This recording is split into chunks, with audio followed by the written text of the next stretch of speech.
അശരണരുടെയും ആലംബഹീനരുടെയും അഭയകേന്ദ്രമായിരുന്ന Francis മാർപ്പാപ്പയുടെ വേർപാടിന്റെ വേദനയിലാണ് ലോകരാജ്യങ്ങളിലെ ലക്ഷക്കണക്കിന് മനുഷ്യർ. പ്രിയപ്പെട്ട പാപ്പയുടെ വിയോഗത്തിന്റെ വേദനയ്ക്കിടയിലും അദ്ദേഹത്തെ ഒരു നോക്ക് കാണാനും ഒന്നിച്ച് അല്പസമയം ചെലവഴിക്കാനായതിന്റെ ആത്മനിർവൃതിയിലാണ് മറ്റം നമ്പഴിക്കാട് മുളയ്ക്കൽ ബ്രിജിത്തും മറ്റം ചേലൂർ കാട്ടൂക്കാരൻ വീട്ടിൽ തമ്പി ലയ ദമ്പതികളും.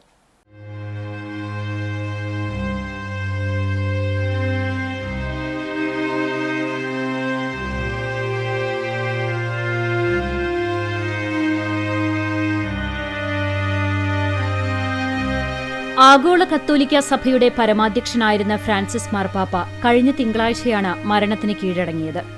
12 വർഷം മുൻപ് ബെനഡിക്ട് 16 മാർപ്പാപ്പയുടെ പിൻഗാമിയായി സഭയുടെ നേതൃത്വത്തിലേക്കെത്തിയ ഫ്രാൻസിസ് പാപ്പ സഭയെ നവീകരണത്തിന്റെ പാതയിലേക്ക് നയിക്കുകയും അശരണരെയും രോഗികളെയും യാചകരെയും സമൂഹത്തിന്റെ പുറമ്പോക്കിലേക്ക് പിന്തള്ളപ്പെട്ടവരെയും ചേർത്ത് പിടിച്ചാണ് മുന്നോട്ടു പോയിരുന്നത്.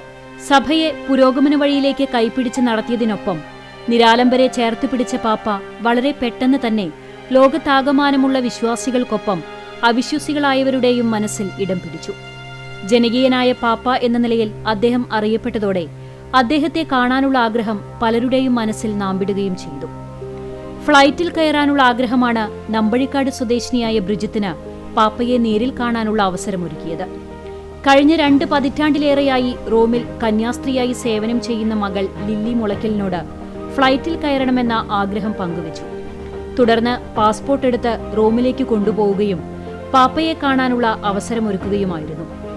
വീൽചെയറിലിരുന്ന് മാർപ്പാപ്പ അടുത്തെത്തിയപ്പോൾ വല്ലാത്തൊരു തരിപ്പാണ് അനുഭവപ്പെട്ടതെന്നും വിശുദ്ധ ജീവിതം നയിച്ചിരുന്ന പാപ്പയിൽ നിന്ന് ജപമാലയും ചിത്രവും സമ്മാനമായി ലഭിച്ചതാണ് ജീവിതത്തിലെ ഏറ്റവും അമൂല്യ നിമിഷമെന്നും ബ്രിജിത്ത് പറഞ്ഞു.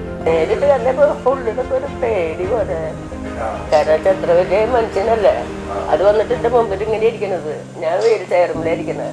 മാർപ്പാപ്പേനെ ഇങ്ങനെ വീൽ ചെയറുമ്പോൾ ഇങ്ങനെ മെല്ലെ മെല്ലെ മെല്ലെ ഉന്തിയിട്ട് 2 അച്ഛന്മാരായിരുന്നു. 2 ഒപ്പം നിൽക്കുന്നുണ്ട്. അപ്പോൾ ഇവിടെ ഈ ഭാഗത്ത് എൻ്റെ ലില്ലി ഇരുന്നായിരുന്നു. പിന്നെ എൻ്റെ എത്തി വരുന്നത്. അപ്പം ഇങ്ങനെ വരുമ്പോൾ വല്ലാത്തൊരു എന്തൊന്നും പറയാൻ പറ്റുക ഒരു സന്തോഷമാണോ സന്തോഷമാണോ എന്ന് പറയാൻ ആകെപ്പാട് കൂടി ഒരു പ്രാണം എന്ന് പറയില്ലേ. നവദമ്പതികളെ കാണാനും ആശീർവദിക്കാനുമായി ആഴ്ചയിൽ ഒരു ദിവസം ഫ്രാൻസിസ് പാപ്പ മാറ്റിവെക്കുന്ന പതിവുണ്ടായിരുന്നു.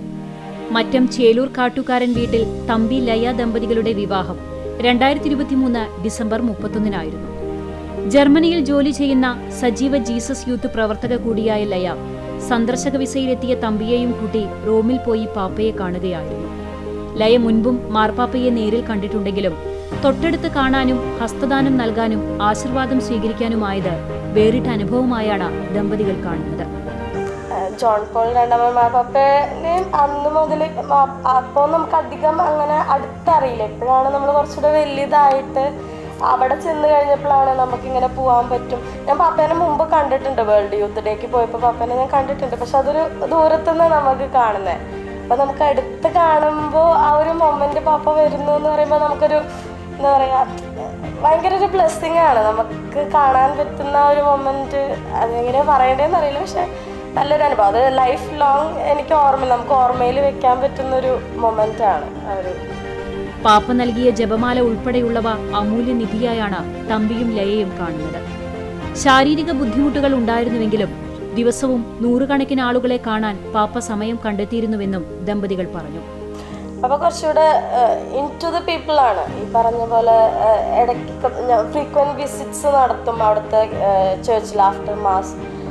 അപ്പം ആൾക്കാരിലേക്ക് ചേർച്ച് പാപ്പയുടെ ഒരു ഇതെന്ന് പറഞ്ഞാൽ മൊത്തം അടുത്തിടപഴകുക, വളരെ സാധാരണക്കാരനായി അവരിലേക്ക് എത്തുക.